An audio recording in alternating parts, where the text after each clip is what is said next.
This is a single computer with all its resources capable of conducting all the processes installed on it on its own. But such a computer is an island in itself.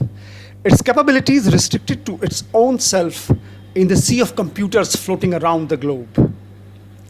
What if all these computers are connected to each other? Imagine the amount of sharing and transportation and exchange of information that will be enabled between these machines spread across the planet. Connecting computers over the internet allows for easy sharing of resources such as files and printers, facilitates remote access and collaboration, and enables communication through email, video calls, and other messaging services. Computers can be connected with each other over a network of cables or wireless networking technologies. When a small number of computers are connected this way, it is known as local area networks.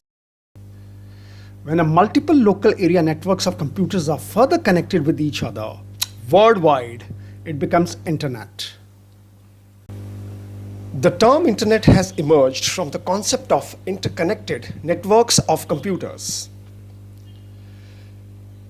Computers connected via internet are like a human social circle. Everyone knows each other and shares information among themselves. At global level, computer networks connect to each other and to the internet via wires, cables, radio waves, satellites, and other types of networking infrastructure. We even have internet cables laid under the great oceans around the world. At local levels, wireless internet connections like Wi-Fi is used as it offers a shorter range of connectivity of a few hundred feet. Wi-Fi connections are just the local extension of this international cable and satellite network already circling the world. Now, a very interesting question would be, who owns internet? Internet as a global network of computers is sustained by the collaborative activities of its own computers that form its structure.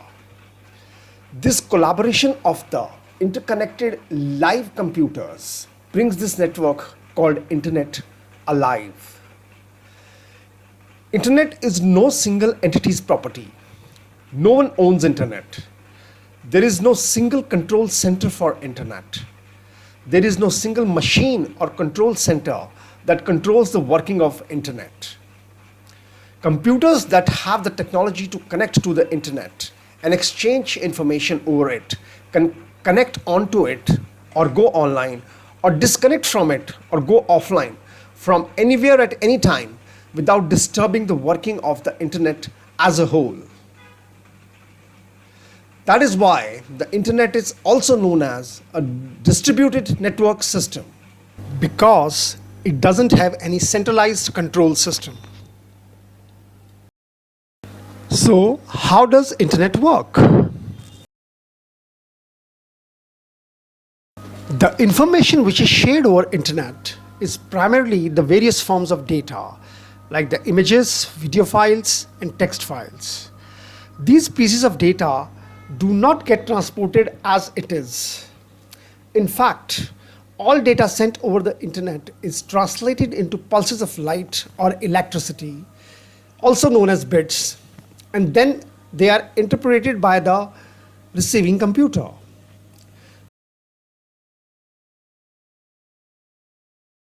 The wires, cables, and radio waves conduct these bits at the speed of light.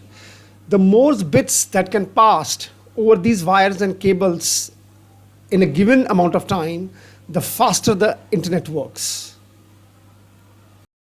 There are two main concepts that are fundamental to the way the Internet functions.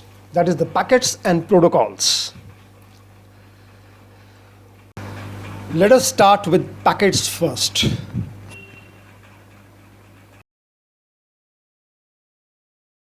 When data gets sent over the Internet, it is first broken up into smaller packets. which are then translated into bits.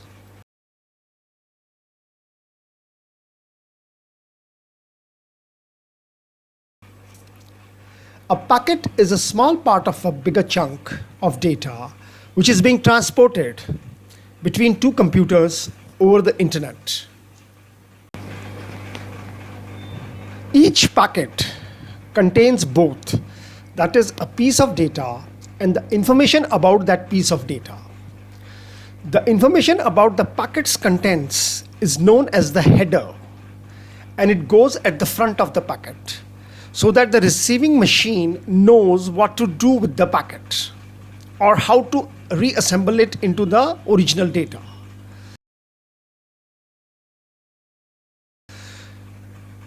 To understand the purpose of a packet header, think of how some consumer products come with assembly instructions.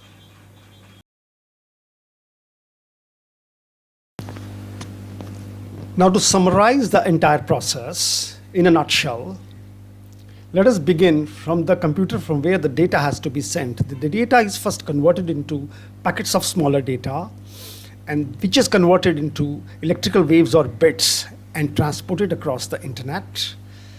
On the receiving computer, it is again converted into the packets of data, and then finally which is reassembled into the original data which was sent. How do the packets of data travel from one computer to another over the internet? Data transmission over internet happens by a method called packet switching, where each packet of the broken data is sent independently over the network and can take different paths to the destination. This is done so that no single path between the two computers involved in this data transfer gets occupied only by these two computers and remains blocked for all the other computers on the internet. Once all packets arrive, they are reassembled into the original data.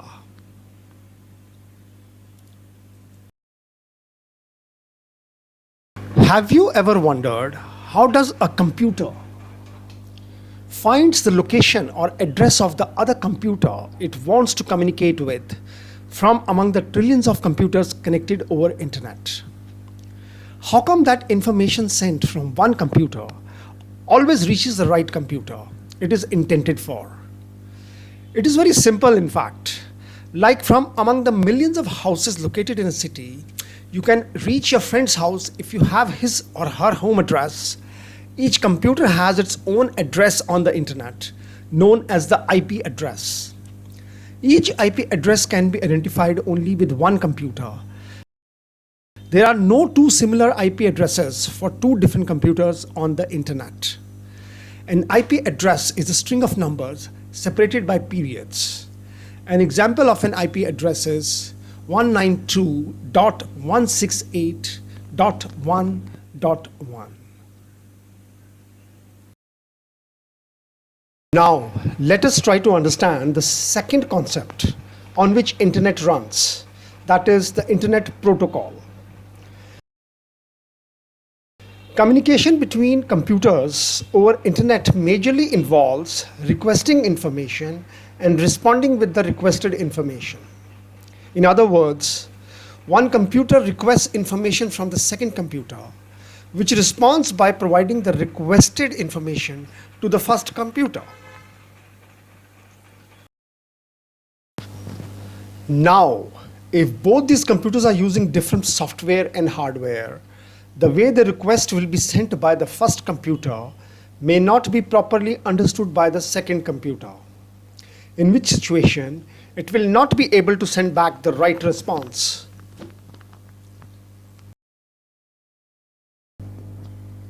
In order to avoid this miscommunication, the format of the request and response communication between the two computers must be standardized so that all the computers connected over the internet can understand each other irrespective of the difference in their individual configurations. This standardization of the set of rules for transferring information or data over internet is the protocol of the internet. Let us have a look at some of the elements which form the part of the format of standard internet protocol when a user's computer requests information from a server. This is how the request looks in part.